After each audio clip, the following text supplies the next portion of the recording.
Hello students, खूब पढ़ो खूब बढ़ो। आज हम सीखेंगे प्रॉपर्टीज ऑफ डिटर्मिनेंट्स। देखिए, डिटर्मिनेंट्स की प्रॉपर्टीज बहुत ही मोस्ट एंड यूजफुल है।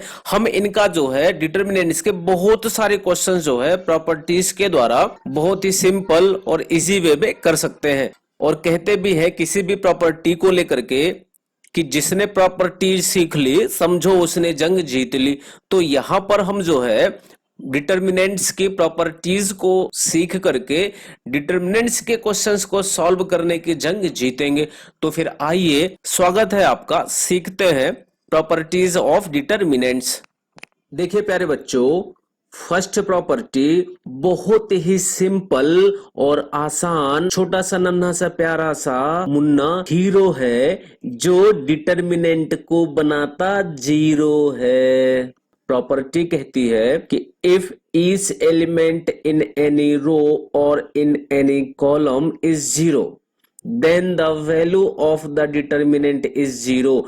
मतलब ये कह रहा है कि किसी भी डिटर्मिनेंट में यदि कोई सा भी रो या फिर कोई सा भी कॉलम जीरो से भरा पड़ा होगा, सारे एलिमेंट जीरो होंगे, तो उस डिटर्मिनेंट की वैल्यू जीरो आएगी। बहुत ही आसान। यदि हम इसको ऐसा समझे कि हमें मालूम है कि जब हम किसी भी डिटर्मिनेंट का एक्सपांशन करते हैं तो उसको या तो किसी भी रो के द्वारा कर सकते हैं या फिर किसी कॉलम के द्वारा कर सकते हैं, हमारी मर्जी पे डिपेंड करता है। यहाँ पर देखिए, जब हम इस डिटर्मिनेंट का एक्सपांशन रो के द्वारा करेंगे तो आप देख रहे होंगे कि जो रो के एलिमेंट्स हैं वह जो है अलग अलग डिटर्मिनेंट के मल्टीप्लाई में आए हैं। मतलब यदि यहाँ पर जीरो होगा, यहाँ पर जीरो होगा, यहाँ पर जीरो होगा, तो ये बनेगा जीरो, ये बनेगा जीरो और ये बनेगा जीरो। तो फिर सभी का मल्टीप्लाई जीरो के साथ होगा तो रिजल्ट भी जीरो मिलेगा। बहुत ही सिंपल। और ठीक उसी तरह से यहाँ पर देखिए, यदि इसको फर्स्ट कॉलम के द्वारा एक्सपांशन करेंगे तो फर्स्ट कॉलम के जो एलिमेंट है A1 B1 C1, देखिए A1 मल्टीप्लाई में, B1 मल्टीप्लाई में, C1 मल्टीप्लाई में जब जीरो ही होंगे यहाँ पर, तो इन सब का मल्टीप्लाई करके एडिशन सब्ट्रैक्शन करेंगे तो रिजल्ट में क्या आने वाला है? जीरो आने वाला है। इस तरह से फर्स्ट प्रॉपर्टी हीरो है जो बनाती जीरो है। आइए अब देखते हैं सेकेंड प्रॉपर्टी। देखिए प्यारे बच्चों, सेकेंड प्रॉपर्टी जो है वह गिरगिट की तरह है। जैसे गिरगिट रंग तो बदलता है पर रहता गिरगिट ही है। कैसे?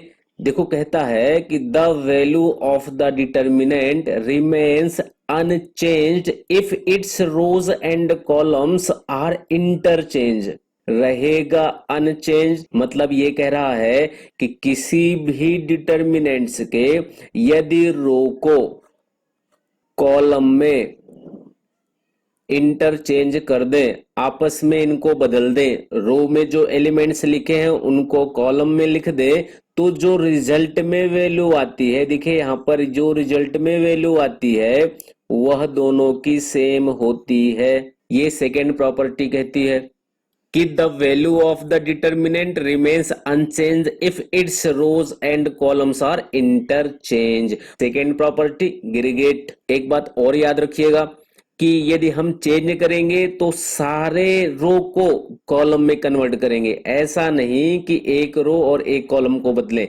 कैसा बदलना रहेगा? पूरी तरह से जितने रो में एलिमेंट्स हैं वो सभी कॉलम में आ जाने चाहिए। देखिए, इसका एक छोटा सा एग्जांपल भी करके देख लेते हैं। सपोज करो कि यहाँ पर 2 है, 5 है, 6 है, 0 1 2 -1 0 3।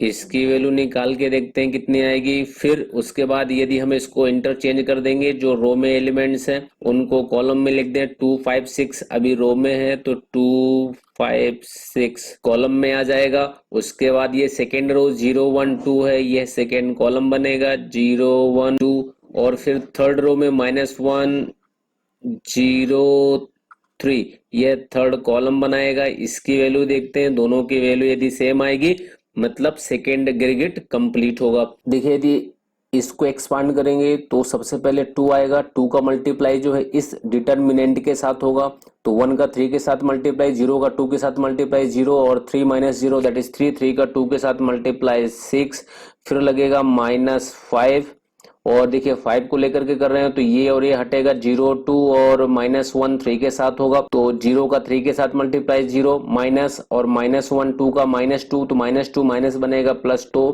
इधर आएगा 2 और प्लस लगाएंगे 6 के लिए, तो देखिए 6 को लेकर करेंगे ये और ये हटेगा, देखिए यहाँ पर 0 का 0 के साथ मल्टीप्लाई 0, -1 का +1 के साथ -1 माइनस माइनस के साथ प्लस बनेगा और इधर आएगा प्लस का 1, इसको एक्सपांड करके सिंप्लीफाई करेंगे, देखिए क्या आएगा 2। इसी तरह से इसको एक्सपांड करके देखते हैं, देखिए इसको एक्सपांड करके देखते हैं, 2 का मल्टीप्लाई किसके साथ, ये हटेंगे, 1 का 3 के साथ 3, -2 का 0 के साथ जो है 0 बनेगा, ये 3 रहेगा, माइनस देखिए यहाँ पर 0 आएगा तो पूरा टर्म से 0 हो जाएगा, फिर प्लस के साथ -1 लिखेंगे, -1 और यहाँ पर क्या आने वाला, ये और ये हटेगा, 5 का 2 के साथ 10, -6 का 1 के साथ 6, इसको सिंप्लीफाई कर दो कितना आएगा 6 एंड माइनस में आ जाएगा 4, इसको सिंप्लीफाई करेंगे तो मिलेगा 2। तो देखिए सेकेंड प्रॉपर्टी जो है ग्रीगेट दिखने में तो चेंज हो रही है लेकिन रिजल्ट कैसे दे रही है, सेम रहेगा ग्रीगेट ही, पर आपस में बदलता रहेगा, रो को कॉलम में, कॉलम को रो में चेंज कर दें कोई फर्क नहीं पड़ता है। अब आइए देखते हैं नेक्स्ट प्रॉपर्टी थर्ड। अब देखिए प्यारे बच्चों थर्ड प्रॉपर्टी जो है कहती है if any two rows or columns of a determinant are interchanged then sign of determinant changes। जैसे हमने इसके पहले जो सेकेंड प्रॉपर्टी पढ़ी थी कि यदि रो को कॉलम में चेंज कर दे तो फिर उसके डिटर्मिनेंट की वैल्यू में कोई फर्क नहीं पड़ता है, पर यहाँ पर देखिए ऐसा कह रहा है कि यदि कोई से भी रो आपस में बदल दिए जाए, मतलब रो का रो के साथ आपस में इंटरचेंज हो जाए या फिर कॉलम का कॉलम के साथ आपस में इंटरचेंज हो जाए, तो उनके रिजल्ट में जो है न्यूमेरिकली वैल्यू सेम आएगी बट उनका साइन डिफरेंट होगा। जैसे आप देखिए ये जो डिटर्मिनेंट लिखा हुआ है, इस डिटर्मिनेंट का यदि हम एक्सपांशन करें तो रिजल्ट में आएगा इस तरह से a1 b2 c3 minus c2 b3 minus a2 b1 c3 minus c1 b3 plus a3 b1 c2 minus c1 b2। और यदि हम यहाँ पर इसके कॉलम में देखिए, यहाँ पर ये जो कॉलम है इस a2 b2 c2 को इधर लिख दिया गया है और जो ये a1 b1 c1 है इसको इधर लिख दिया गया है, मतलब कॉलम को आपस में चेंज किया और इसका एक्सपांशन किया, तो एक्सपांशन करने पर देख लीजिए आप, इसका एक्सपांशन किया तो जो रिजल्ट में आया है, रिजल्ट में वैल्यू इधर यहां से यहां तक देखिए यह वैल्यू जो है इसी के इक्वल है, बट यहाँ पर जो है साइन निगेटिव हो गया है, इसका रिजल्ट एज ए पॉजिटिव में आया और यहाँ पर साइन कैसा बन गया, निगेटिव आया। कभी यहाँ इसका रिजल्ट निगेटिव में रहता तो इसका रिजल्ट जो है पॉजिटिव में हो जाता, साइन चेंज हो जाता। मतलब कैसा है ये थर्ड प्रॉपर्टी, दल बदलू है। दल बदलू मतलब कैसा, इधर से गया उधर या उधर से आया इधर तो आपस में चेंज होगा ये। अब देखिए प्यारे बच्चों जो फोर्थ प्रॉपर्टी है इसको जो है मैं चिपको प्रॉपर्टी बोलता हूँ। चिपको मतलब यदि एक बार चिपक गया कोई सा तो फिर वह छोड़ता नहीं है, चाहे उसको बाहर फेंको या कहीं भी रखो चिपक के रहता है। मतलब यदि कोई सा भी कांस्टेंट किसी भी डिटर्मिनेंट के रो में यदि चिपक गया और यदि आप उसको बाहर फेंकते हो तो वह डिटर्मिनेंट के साथ चिपका रहेगा। यदि वह कोई सा कांस्टेंट कॉलम के साथ चिपका हुआ है, यदि हम उसको बाहर फेंकते हैं तो वह वापस से पूरे डिटर्मिनेंट में चिपक जाता है। देखो प्रॉपर्टी कहती है if each element of a row or column of a determinant is multiplied by a constant k then its value gets multiplied by k। मतलब ये कहता है कि किसी भी डिटर्मिनेंट के किसी भी रो या फिर किसी भी कॉलम में कोई सा भी कांस्टेंट यदि मल्टीप्लाई में आ जाए तो वह k जो है उस डिटर्मिनेंट की पूरी वैल्यू के मल्टीप्लाई के फॉर्म में होता है। देखिए यहाँ पर इस डिटर्मिनेंट का जो है एक्सपांशन इस तरह से होगा a1 b2 c3 minus c2 b3 like this, and जब इसके रो में यहाँ पर देखिए k का मल्टीप्लाई कर दिया है, k का मल्टीप्लाई करने के बाद वह इस तरह से आएगा और हम देख रहे हैं कि ये k तीनों के साथ है तो वह यहाँ पर जो है k देखिए मल्टीप्लाई में, और हम इस k का तीनों टर्म्स के साथ बाहर कॉमन कर सकते हैं, इस तरह से बाहर रहेगा और जो ये फॉर्म है वह जैसा पहले डिटर्मिनेंट था उसी के वैल्यू के बराबर है। तो इस तरह से इस प्रॉपर्टी का यूज हम जो है किसी भी डिटर्मिनेंट में, किसी भी रो में या फिर किसी भी कॉलम में कोई सा भी एलिमेंट यदि कॉमन में दिखता है हमें, तो हम उसको कॉमन करके इधर लिख सकते हैं। इसका यूजेस बहुत ज्यादा करेंगे हम आगे सॉल्यूशंस में। अब आइए देखते हैं प्रॉपर्टी नंबर नेक्स्ट 5। अब देखिए जो फिफ्थ प्रॉपर्टी है वह कहती है if some or all elements of a row or column of a determinant are expressed as a sum of two or more terms, then the determinant can be expressed as sum of two और मोर determinants. मतलब ये कहने का यदि किसी भी determinant में, यदि किसी भी रो में या फिर किसी भी कॉलम में यदि उनके एलिमेंट्स एज अ प्लस के साथ या फिर एज अ माइनस के साथ इस तरह से लिखे होंगे, तो हम उस डिटर्मिनेंट को जो है दो पार्ट में बना सकते हैं। एक डिटर्मिनेंट ऐसा हो जाएगा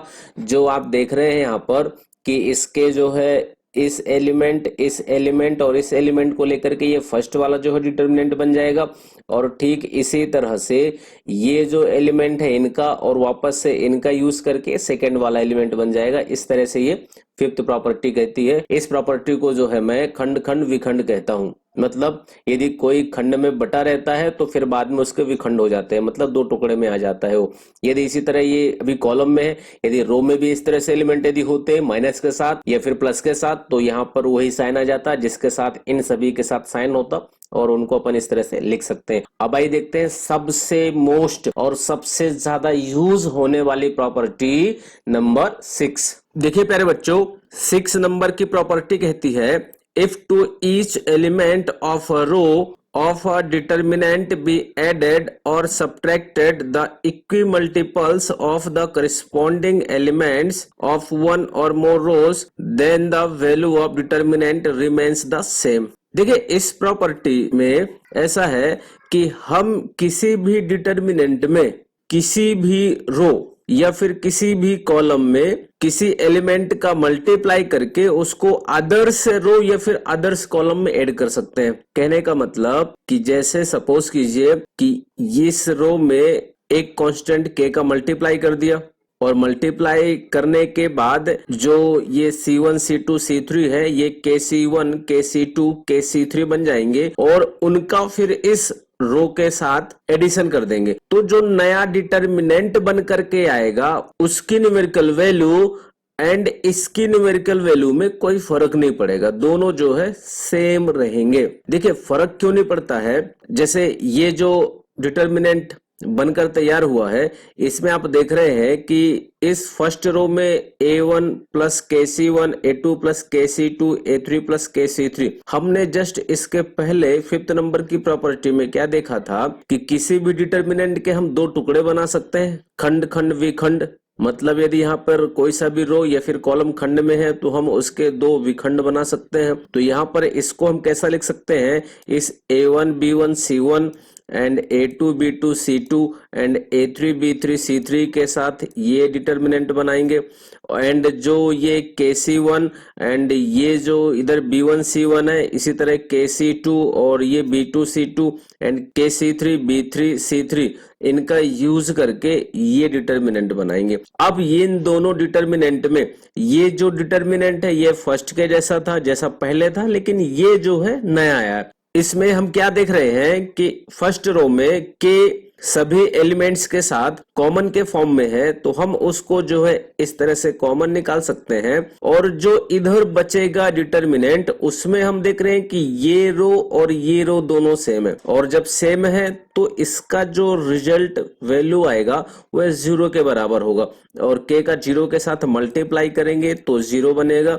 तो जो हमारा मैट्रिक्स था पहले, ये देखिए इधर ये फर्स्ट के जैसा है। मतलब हम इसमें यदि इस तरह की प्रॉपर्टी अप्लाई करते हैं कि किसी भी रो में किसी अदर्स रो को ऐड कर दें या फिर किसी भी कॉलम में किसी अदर कॉलम को ऐड कर दें, तो जो बनकर के नया डिटर्मिनेंट आता है वह पहले के रिजल्ट के बराबर ही आएगा, उसमें कोई फर्क नहीं पड़ेगा। यह प्रॉपर्टी बहुत ही मोस्ट एंड यूजफुल है। अब देखिए हम सीखते हैं नेक्स्ट प्रॉपर्टी 7th। देखिए 7th नंबर की प्रॉपर्टी कहती है इफ टू रोज और columns of a determinant are equal then the value of the determinant is zero. मतलब ये है कि किसी भी डिटर्मिनेंट में यदि कोई सा भी कॉलम किसी अदर कॉलम के इक्वल हो या फिर कोई सा भी रो किसी अदर्स रो के इक्वल हो तो इस पूरे डिटर्मिनेंट की वैल्यू जीरो आएगी। जैसे हमने फर्स्ट प्रॉपर्टी सीखी थी कि यदि किसी भी डिटर्मिनेंट में यदि सारे एलिमेंट कॉलम के जीरो हो जाएं या फिर सारे एलिमेंट किसी भी एक रो के जीरो हो जाएं तो उस डिटर्मिनेंट की वैल्यू जीरो हो जाती है। तो यहाँ पर वो रिजल्ट क्यों जीरो मिल रहा है? जो हमने 6 नंबर की प्रॉपर्टी पढ़ी है कि कॉलम को कॉलम के साथ माइनस कर दें, वो नहीं बदलेगा, हम तो भाई जैसे है वैसे रहेंगे। रो को रो के साथ यदि माइनस कर दें तो इसकी वैल्यू में कोई फर्क नहीं पड़ेगा, कोई कुछ भी कहे हम तो भाई जैसे है वैसे ही रहेंगे। तो यहाँ पर देखिए यदि हम 6 नंबर की प्रॉपर्टी अप्लाई कर दें कि इस C1 में इस C2 को माइनस कर दे तो आप देख पा रहे होंगे कि 2 में से 2 माइनस होगा, इधर जीरो आ जाएगा, फिर 6 में 6 माइनस होगा, जीरो आएगा, 5 में 5 माइनस होगा, जीरो आएगा। और ये ऐसे ही रख दे इनको 2 6 5 और यहाँ पर 4 माइनस 9 17। तो आप देख रहे हैं कि ये जो डिटर्मिनेंट लिखा है ये हमें क्या देगा? जीरो देगा। तो इस तरह से 7th नंबर की प्रॉपर्टी कैसे 6 नंबर की प्रॉपर्टी लगाओ तो बनेगा फर्स्ट जैसा और फर्स्ट की प्रॉपर्टी लगेगी तो रिजल्ट देगा जीरो। अब देखते हैं नेक्स्ट प्रॉपर्टी 8 नंबर की। तो 8 नंबर की प्रॉपर्टी क्या कहती है? If each element on side of principal diagonal is zero then the value of determinant is the product of diagonal elements. मतलब ये कहता है कि किसी भी डिटर्मिनेंट के जो प्रिंसिपल डायगोनल होगा उस प्रिंसिपल डायगोनल के एक तरफ के एलिमेंट यदि सारे जीरो हो जाएं तो इसका जो रिजल्ट आएगा वह डायगोनल के एलिमेंट्स के मल्टीप्लाई के इक्वल होगा। जैसे यहां पर देखिए इसमें जो है इस प्रिंसिपल डायगोनल के इधर के सारे एलिमेंट जीरो हैं तो इसका जो रिजल्ट आएगा इसके प्रिंसिपल डायगोनल के एलिमेंट्स के मल्टीप्लाई के इक्वल होगा। अब देखते हैं नेक्स्ट प्रॉपर्टी 9। देखिए 9 नंबर की प्रॉपर्टी कहती है if the elements of determinant, ये सपोज करो कोई सा डिटर्मिनेंट है, इसके जो एलिमेंट्स है are polynomials. If the elements of determinant are polynomials in x and determinant का वैल्यू जो आएगा वह जीरो के बराबर होगा when we substitute a for x, x की जगह ए रख दिया जाए तो एक्स माइनस ए जो आएगा वह इस डिटर्मिनेंट का फैक्टर कहलाएगा। मतलब ये प्रॉपर्टी ऐसा कहती है कि किसी भी डिटर्मिनेंट में यदि एलिमेंट इसके जो है एज अ पॉलिनोमियल के फॉर्म में हो और वो सारे पॉलिनोमियल किसी वेरिएबल सपोज करो x के वेरिएबल से बने हो और हम इस x की जगह यदि कोई सा भी वैल्यू रख दें, लाइक दिस, इसको एग्जांपल में a लिया उसने, कोई सा भी वैल्यू रख दें और रखने के बाद जब इसका एक्सपांशन करें तो रिजल्ट में आए जीरो, तो इसका मतलब ये हो जाएगा कि जो x है पॉलिनोमियल का और वो जो कांस्टेंट वैल्यू है सपोज किया a, इसका जो है एक फैक्टर कहलाएगा वो। यदि हम इसको ऐसा समझे कि सपोज यदि कोई सा भी एक पॉलिनोमियल हो like this a x square plus b x plus c और हम इस x की जगह कोई सा वैल्यू पुट कर दें, सपोज करो हमने x की जगह जो है 1 रख दिया और 1 रखने के बाद इसका जो रिजल्ट आए वह जीरो के बराबर हो जाए तो हम ये कहते हैं कि ये जो 1 है वह इस पॉलिनोमियल का जो है जीरोज है। अब यदि ये जीरोज है 1 तो इसका एक फैक्टर हो जाता है x माइनस 1। तो सेम इसी तरह से ये भी है। अब देखते हैं लास्ट प्रॉपर्टी 10 नंबर की। कहता है the sum of the product of cofactors of a particular row और column and any other row और column of a determinant is zero. इसको ऐसा समझिए आप, देखिए यदि सपोज करें कि ये कोई सा भी एक डिटर्मिनेंट है और इस डिटर्मिनेंट में इस रो के एलिमेंट्स के कोफैक्टर निकालने, ये कोफैक्टर बोल रहा है, और किसी अदर्स रो के एलिमेंट्स के साथ उनका कोफैक्टर्स का मल्टीप्लाई करके एडिशन किया जाए तो एडिशन करने पर जो रिजल्ट में आएगा वह जीरो के बराबर आएगा। मतलब हमने क्या किया कि जो a1 a2 a3 है उस a1 a2 a3 के कोफैक्टर निकाले तो a1 का कोफैक्टर इधर ये आएगा, a2 का कोफैक्टर ये आएगा, एंड A3 का कोफैक्टर ये आएगा। अब उन कोफैक्टर्स का क्या किया कि अदर्स रो के एलिमेंट्स B1 B2 B3 के साथ, देखिए B1 का मल्टीप्लाई फर्स्ट कोफैक्टर के साथ एंड B2 का मल्टीप्लाई इस कोफैक्टर के साथ एंड B3 का मल्टीप्लाई इस कोफैक्टर के साथ किया और सबको ऐड किया। ऐड करने के बाद रिजल्ट में कितना मिलेगा, 0 मिलेगा, ये श्योर है। इस तरह से 10 प्रॉपर्टीज है डिटर्मिनेंट्स को लेकर के और हम इनका यूज करके एक्सरसाइज जो 4.2 है इसके सारे क्वेश्चन सॉल्व करेंगे। तो आज के लिए बस इतना ही और नेक्स्ट वीडियो में हम सॉल्व करेंगे exercise 4.2। So take care, thank you.